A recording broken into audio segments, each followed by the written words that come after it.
Welcome back to 28storms.com on this April 21st. We're still monitoring the Western Atlantic for the potential for subtropical development, and that will be the focus of today's video.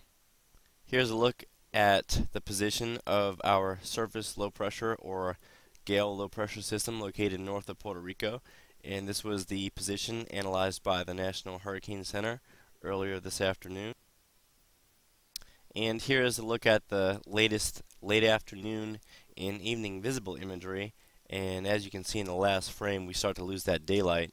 But right before we lost the visible and before it changed to standard infrared, you can see that the primary low-level circulation was still detached from the strongest convection, which is located to the north of the low-level circulation. And that's where you're still getting gale force winds of 30 to 35 knots, which is near 40 miles per hour. This is the latest infrared floater, and as you can see, the infrared is all not that very impressive either, because we don't really see too many very strong or cold cloud tops despite those gale force winds located north of the center. And the strong amount of dry air in the mid to upper layers of the atmosphere could also account for the lack of strong convection.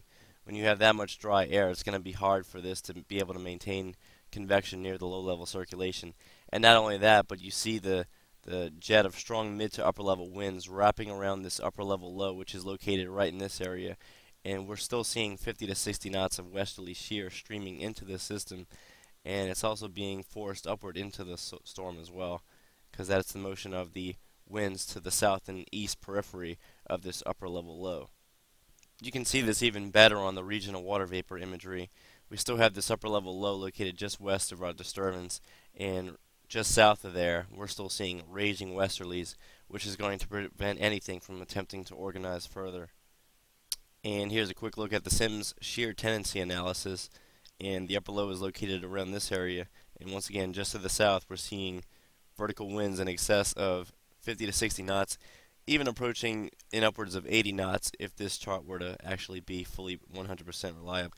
Interestingly enough, after yesterday afternoon's first video, the National Hurricane Center immediately declared this area as 91L Invest, and a tropical weather outlook, or a special outlook, was issued by the National Hurricane Center stating that this low did have some potential to develop, but the odds of that actually happening were about 28, or I should say 20% over the next 48 hours.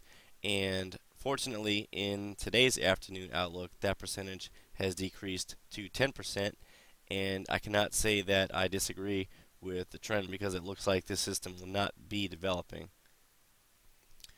Even the more bullish Canadian model, which developed this storm more than any other forecast model yesterday, has backed off of its aggressive run, showing that this storm would become a strong tropical storm. Here's the latest 850 millibar vorticity forecast map, and as you can see, yes, the storm may intensify ever so slightly over the next 24 to 48 hours, but the overall trend will be weakening as it moves on off toward the west, including the Bahamas and possibly southern Florida, if it were to even remain intact. But the bottom line is we do not expect this storm to develop. Even if it did, it would only have a 1 to 2 day window to stay an active subtropical system before dissipating and then moving into the Bahamas and southern Florida as a remnant circulation with hardly any remaining precipitation. Now, this is the 500 millibar vorticity forecast from the GFS forecast model, and basically this map shows you everything that's going on in the mid-levels. And as we recall while looking at the water vapor imagery, we had an upper level low and upper level trough in the area, and it's denoted by the yellow colors on this particular map.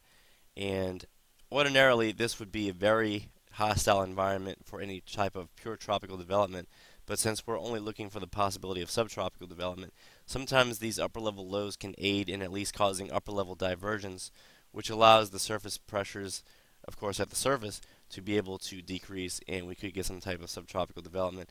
However, the pattern that set this low pressure system off in the first place is going to be changing, and as you can see, this mid to upper level trough begins to lift off toward the east quite a bit. And as we've seen in prior sea level pressure forecast maps, the actual low level circulation that we're monitoring for development will be moving off toward the west. So without that enforcing mid to upper level trough, this storm is going to have to be able to support itself over the coming days. And unfortunately for this particular storm, the conditions are just not favorable for true tropical formation. As we've seen before, there's too much dry air and too much wind shear. And just for more supporting evidence, this is the 200 to 850 millibar vertical shear forecast from the GFS. Pretty much all these darker colors here represents a very strong mid to upper level jet of strong vertical wind shear, and that is forecast to remain in this general vicinity throughout the next 144 hours or 6 days. So it's going to be virtually impossible to get any type of true tropical development. So with all that being said, we do not foresee development. At the same time, it's still worth looking at because there's an outside chance that maybe this thing does try to become subtropical or acquire a name within the next 24 to 48 hours. But even the odds of that are pretty slim. Even if this storm did make a shot at becoming a name system for about a 12-hour span, like I said, it would weaken significantly, and we would have nothing left but a remnant circulation by the time it made it to the Bahamas. So thanks again for checking out 28storms.com.